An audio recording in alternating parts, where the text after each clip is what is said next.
Mga kababaihan sa bar makatanggap ng dagdag na suporta para sa kanilang kabuhayan. Ang mga yan sa sentro ng balita ni Leanne Bolongon ng PAA Soc Surgeon.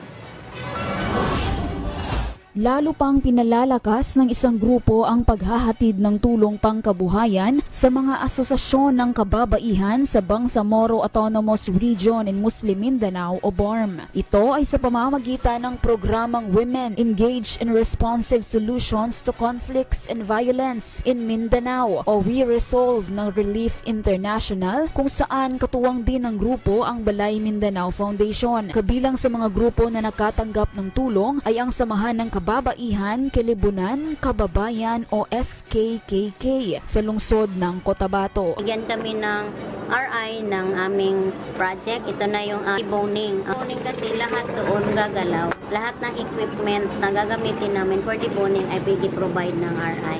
Ang proyektong We Resolve na suportado ng German Federal Foreign Office ay target din na isulong ang mga programang pangkapayapaan sa iba't ibang lugar sa rehiyon. We work together at the barangay level with the communities, with the people, and this time with women on income generating projects which bring together different communities around the business. Samantala, pinasinayaan din sa lungsod ng Cotabato ang Women Peace Billboard na may mensaheng ina, liwanag ka sa walay, babay, tiyakap ka sa kalilintad, o ang ibig sabihin ay ang mga ina ang ilaw ng tahanan at kababaihan bilang tagapagtaguyod ng kapayapaan. Mula dito sa Cotabato City, Leanne Bolongon ng PIA Soc Surgeon para sa Bayan.